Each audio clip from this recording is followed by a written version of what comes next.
દાદરાનગર હવેલીમાં બસને અકસ્માત નડ્યો। સાયલી નજીક ખાનગી કંપનીના વર્કરોને લઈને જઈ રહેલ બસ ઝાડ સાથે અથડાઈ હતી।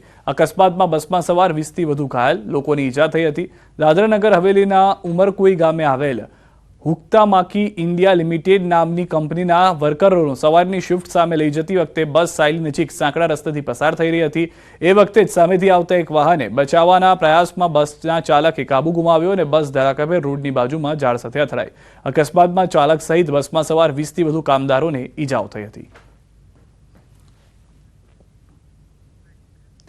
સુરતના લસકાણામાં હિટ એન્ડ રનનો મામલો જોવા મળ્યો છે, જેને લઈ પોલીસે આરોપીઓનું સરઘસ કાઢ્યું। પોલીસે આરોપી કીર્તન ડાંખરાને સાથે રાખી ઘટનાનું રિકન્સ્ટ્રક્શન કર્યું। સમગ્ર મામલે પોલીસે મનુષ્યવધનો ગુનો નોંધ્યો।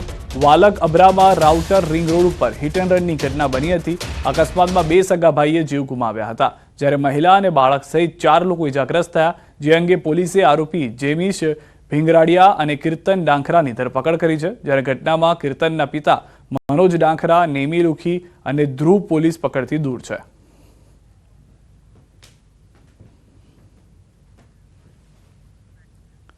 સુરતના ડિંડોલી વિસ્તારમાં હત્યા કરનારા શખ્સોનો પોલીસે સરઘસ કાઢ્યું। હત્યામાં સામેલ 4 શખ્સોને ઘટના સ્થળે લઈ જઈ રિકન્સ્ટ્રક્શન કરવામાં આવ્યું। ભાઈની હત્યાનો બદલો લેવા ઘટનાને આપ્યો હતો અંજામ। હત્યામાં સંડોવાયેલા 4 આરોપીની થઈ હતી ધરપકડ।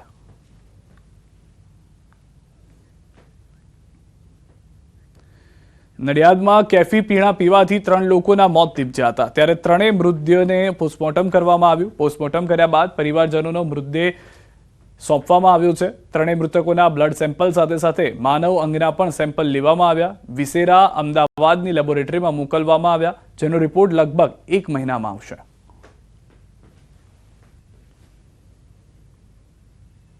દર્દીઓના પોસ્ટમોર્ટમ માટે પેશન્ટ આવ્યા એ પહેલા એક દર્દી હતો જે જગ્યા હતી ત્યાં આગળ જ મૃત્યુ બ્રોડ ડેડ આવેલા હતા। બાકીના 2 અહીંયા લાસ્ટ કન્ડિશનમાં જે ગાસ્ટિંગ સ્ટેજ અમારું કહેવાય ને કે અમે એમને CPR અને અમે બધી રીતે EC શોક આપીને અમે ટ્રીટમેન્ટ કરી પણ બચાવી શક્યા નહીં એવી કન્ડિશનમાં આવેલા હતા। અને પ્રાથમિક ધોરણે તો એમાં કશું કાંઈ બ્લડ સેમ્પલ લઈને મોકલી દીધેલા છે। સ્થાનિક સ્વરાજ્યની ચૂંટણી પહેલા ખેડા જિલ્લાના મહુધામાં રાજકારણ ગરમાયું છે। જિલ્લા ભાજપ પ્રમુખ અજય બ્રહ્મટે પક્ષ વિરોધી કામ કરનારા કાર્યકરો સામે લાલ આંખ કરી। પક્ષ વિરોધી પ્રવૃત્તિ કરનાર 33 કાર્યકર્તાઓને પાર્ટીમાંથી સસ્પેન્ડ કરાયા। 5 નગરપાલિકા સહિત 2 તાલુકા પંચાયતના કાર્યકરોને સસ્પેન્ડ કરાયા। મહુધા નગરપાલિકાના પૂર્વ પ્રમુખ વિધિબેન પટેલ તથા ખરીદ વેચાણ સંઘના પૂર્વ ચેરમેન મહેશ પટેલને સસ્પેન્ડ કરાયા। ખેડા શહેર યુવા મોરચાના પ્રમુખ ભૂપેન્દ્ર ગોહિલ સહિત અન્ય 2 કાર્યકરોને પણ પાર્ટીમાંથી સસ્પેન્ડ કરાયા। અલગ અલગ રીતે પાર્ટી સાથે ગદ્દારી કરનારને સસ્પેન્ડ કર્યા। સ્થાનિક સ્વરાજ્યની ચૂંટણી પહેલા જ પક્ષમાંથી સસ્પેન્ડ કરાતા અનેક તર્ક વિતર્ક। આ સામાન્ય ચૂંટણીમાં 109 સીટ પરની ચૂંટણીમાં 177 સીટ પર ભારતીય જનતા પાર્ટીના ઉમેદવારો લડે છે।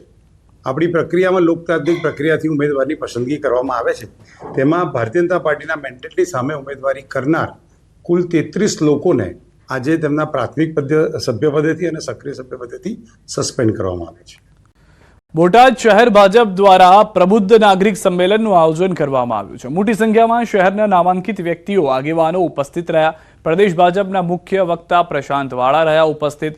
બજેટ અંગે માર્ગદર્શન આપ્યું અને સ્થાનિક સ્વરાજની બોટાદ નગરપાલિકાની ચૂંટણીમાં ઉમેદવારો અને ભાજપ આગેવાનોને લોકો વચ્ચે સરકારની સિદ્ધિઓ રજૂ કરવા અંગેની વિસ્તૃત માહિતી આપતા બોટાદ નગરપાલિકામાં જંગી જીતનો આશાવાદ વ્યક્ત કર્યો। તાજેતરમાં જ નરેન્દ્ર મોદી સરકારના 3જા કાર્યકાળના પહેલા પૂર્ણ બજેટ જે નિર્મલા સીતારામનજીએ રજૂ કર્યું, એ બજેટ વિશેની માહિતી એ જન સુધી પહોંચે।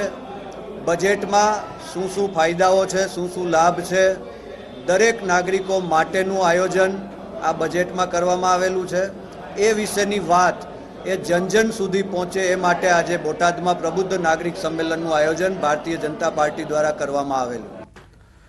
ચાણસ્મામાં ચૂંટણી પહેલા ભાજપને ઝટકો। ચાણસ્મા શહેર ભાજપ ઉપપ્રમુખ સસ્પેન્ડ। પક્ષ સામે બગાવત કરતા સસ્પેન્ડ કરાયા છે। ચાણસ્મા ભાજપ ઉપપ્રમુખ પુરુષોત્તમભાઈ પટેલને સસ્પેન્ડ કરાયા છે। ચાણસ્મા શહેર ઉપપ્રમુખ અને ભાજપ સભ્ય પદમાંથી 6 વર્ષ માટે સસ્પેન્ડ કરાયા છે। પ્રદેશ મોવડી મંડળની સૂચનાથી જિલ્લા ભાજપ પ્રમુખ દશરથજી ઠાકોરે કરી કાર્યવાહી।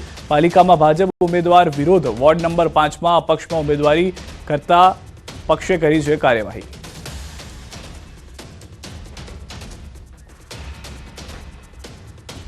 નડિયાદમાં સસ્તા અનાજના દુકાનદારને ₹16,50,000નો દંડ ફટકારાયો. પ્રિયાંક પટેલ નામના સસ્તા અનાજના દુકાનદારને જિલ્લા પુરવઠા અધિકારી દ્વારા દંડ ફટકારી દુકાનનો પરવાનો રદ કર્યો.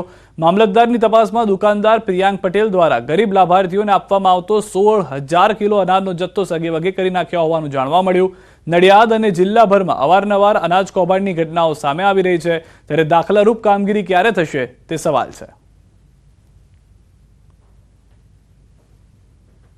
સાહેબે ઓગસ્ટ મહિનામાં તપાસણી કરી હતી અને આશરે 16,000 કિલોગ્રામનું ઘટ મળી હતી. એ ખાતારા એ કેસમાં આપણે 16,50,000નો દંડ કર્યો છે. સુરત SVNIT કોલેજમાં બર્થડે સેલિબ્રેશન દરમિયાન વિદ્યાર્થીને પટ્ટા વડે ફટકારવાની ઘટના બાદ સત્તાધીશો જાગ્યા છે. કોલેજ કેમ્પસમાં બર્થડે ઉજવણીમાં અમાનવીય વ્યવહાર પર પ્રતિબંધ લદાયો છે. SVNIT દ્વારા સત્તાવાર પરિપત્ર બહાર પાડી નોટિસ આપવામાં આવી. સ્ટુડન્ટ વેલફેર ડીન દ્વારા પ્રતિબંધ ફરમાવવામાં આવ્યો છે. બોયઝ હોસ્ટેલ અને કેમ્પસ પરિસરમાં કોઈ પણ અમાનવીય વ્યવહાર ચલાવી લેવામાં નહીં આવે. થોડા દિવસ અગાઉ બર્થડે ઉજવણીના નામે કથિત રેગિંગનો વિડીયો વાયરલ થયો હતો.